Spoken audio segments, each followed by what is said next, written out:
Hi viewers, మనం వచ్చేసి 1వ తరగతి అందరి మెప్పును పొందాము అనేటువంటిది మహారాష్ట్ర గవర్నమెంట్ పూణే తెలుగు చూస్తూ ఉన్నాము బాలభారతి. ఈ యొక్క పాఠంలో వచ్చేసి ఔ ష ద ధ అనేటువంటి పదాలు నేర్చుకోబోతున్నాము. ఔషధము, ఔ ష ద ము, రా ధ ము, రథము. తర్వాత వచ్చేసి ఔషధము అను పదములో మొదటి ధ్వని ఏమిటి? ఔ. ఔషధము అను పదములో మూడవ ధ్వని ఏమిటి? ద. ఔ అక్షరానికి వలయము చుట్టుదాము. చూడండి, ఔరా, ఔటు, ఔదల, ఔషధము. ద అక్షరానికి గొలుసుతో కలపండి.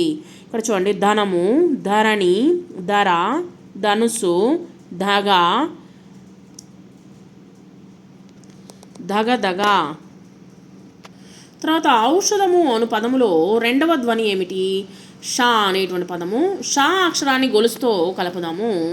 ష, ఉష, భాష, షండము, జషము. రథము అనే పదములో రెండవ ధ్వని ఏమిటి? ధ. ధ అక్షరాన్ని గొలుసుతో కలపండి. కథ, రథము, పదము, పద, ప్రద, కథనం. కృత్యము చేద్దాం. చూడండి, మనము అక్షరాలను పదాల్లోని అవే అక్షరాలతో జతపరుద్దాము. ధర, ధర, పదం, ఉష, ఔరా అనేటువంటి పదాలకు మనము జత చేర్చాము. తర్వాత చుక్కల్ని కలుపుతూ ఈ యొక్క కాపీ రైటింగ్ చూద్దాము. ఔ ష ధ ధ అనేటువంటి పదాలు మనం నేర్చుకున్నాము. తర్వాత ఇక్కడ చూడండి కొన్ని పదాలు: ఔషధము, రథం, కథ, దమకం, గరళం, ధనం, ఉష, ధర. ఈ కలము ఎంత ధర? ధర ఎంత? ఇక్కడ చూడండి, చివరి అక్షరంతో పదాలు చెబుతూ రాద్దాము. చంచ, చదర, రమ, మర, రథం, రథం. తర్వాత వచ్చేసి కలప, పలక, కలము, ముందు చూపు, పుంజు. సో ఈ విధంగా వచ్చేసి చివరి అక్షరంతో కూడినటువంటి పదాలలో మనము పదాలని కలుపుతూ రాసామన్నమాట. తర్వాత వచ్చేసి ఇక్కడ చిత్రాల్లోని నా, లా, తర్వాత వచ్చేసి గుడింతాల గురించి గుర్తులు, ధ్వనులను విడివిడిగా కలిపి మనము నేర్చుకుందాము. రమణ, రా, మా, నా. రమణ అనేటువంటి పేరులో మూడవ ధ్వని ఏమిటి? నా. చిత్రాల పేర్లు చెప్పండి. వీణ, వాటిలో నా ధ్వనిని గుర్తించండి. వీణ, గణపతి, బాణము. తర్వాత చుక్కల్ని కలుపుతూ రాద్దాము. ఇక్కడ వచ్చేసి నా, లా అనేటువంటి అక్షరాలు మనము నేర్చుకున్నాము. తర్వాత చుక్కల్ని కలుపుతూ దీర్ఘమును గురించి రాద్దాము. ఇప్పుడు వచ్చేసి ఇది వచ్చేసి దీర్ఘము.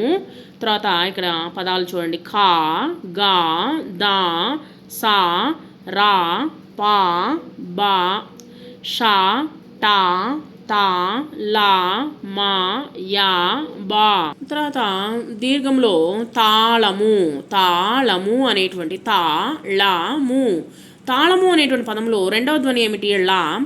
లా ధ్వనిని గుర్తించండి. గళము, కళ, గంగాళము, దళము. మా ఇంటి మామిడి చెట్టు. మామిడి అనే పదంలో మొదటి ధ్వని ఏమిటి? మా.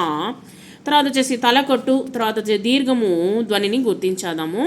కలం, కాలం, కరం, కారం, వరం, వారం, జడ, జాడ, వడ, వాడ, కలువ, కాలువ. తర్వాత వచ్చేసి ఇక్కడ చూడండి కొన్ని పదాలు: హంస నడక, ఆ పాట మా పాట, తాత మాట, పాప పాట. తర్వాత ఇక్కడ ఒక చెట్టు ఉన్నది. ఆ చెట్టుకి కొన్ని అక్షరాలు ఇవ్వడం జరిగింది. ఆ అక్షరాలను ఉపయోగించి కొన్ని పదాలు చూద్దాము.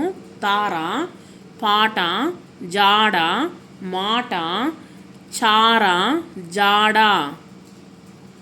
నా పేరు అమల, మరి నీ పేరేమిటి? కమల. సో ఈ విధంగా వచ్చేసి మనము పదాలని నేర్చుకున్నాము, గుడింతాలతో కూడినటువంటి పదాలని.